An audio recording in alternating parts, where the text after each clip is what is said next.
उनको देख के सभी राजा महाराजा सभी हंसने लगे और अष्टावक्र को देख के सभी लोग हंस रहे हैं, लेकिन इधर अष्टावक्र भी हंस रहे हैं।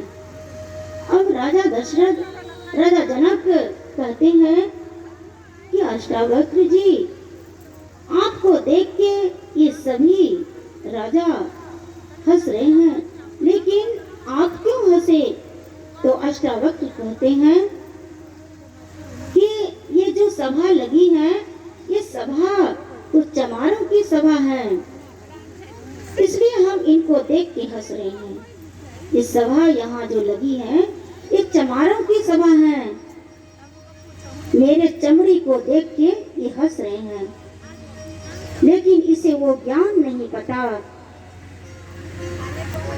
और राजा जनक से कहते हैं अष्टावक्र जी कि अच्छा राजन, आप ये बताइए कि आपका प्रश्न क्या है? ये सब बातें छोड़िए, आपका प्रश्न का जवाब क्या है? तो राजा जनक कहते हैं कि महाराज, मैंने एक स्वप्न देखा और स्वप्न के अंदर मैंने देखा कि मैं एक भिखारी हूँ, दर दर की भीख मांग रहा हूँ, लेकिन जैसे ही स्वप्न टूटा तो देखते हैं कि मैं तो राजा हूँ। महाराज, ये सत्य क्या है? हमें सत्य बता दीजिए। जानते हैं अष्टावक्र जी क्या कहते हैं कि ना तो स्वप्न सत्य था और ना ही राजा सत्य है। ईश्वर सत्यम जगत मिथ्या, कि वह ईश्वर व परमात्मा ही सत्य है, ये संसार तो मिथ्या है। ये आपका प्रश्न का जवाब यही है, वो ईश्वर व परमात्मा सत्य हैं।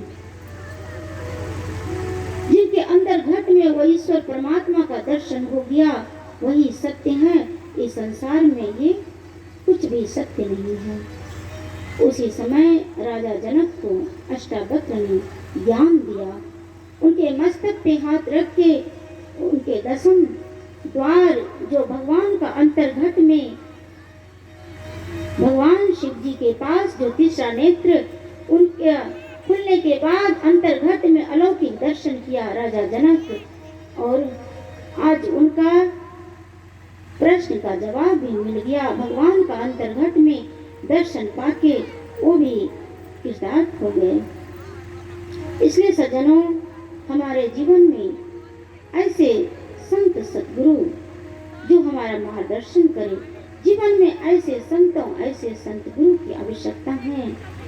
कते धूम कुसंगति कालिक होई, दिखही पुराण मंजू मसी सोई। कि जिस तरह से अग्नि से जब धुआं निकलती है और वही धुआं स्याही बनके कुरान लिखने के काम आता है, और वही धुआं भाप बनके इस जगत में बारिश होती है, जो सभी जीवों का पालन होता है। ना ही कह के शब्दों को यहीं पे विराम देना चाहेंगे। और अभी बहुत से शेष विचार हैं जिसके लिए हम आग्रह करना चाहेंगे। हमारे मध्य उपस्थित दया के सागर के पानीधाम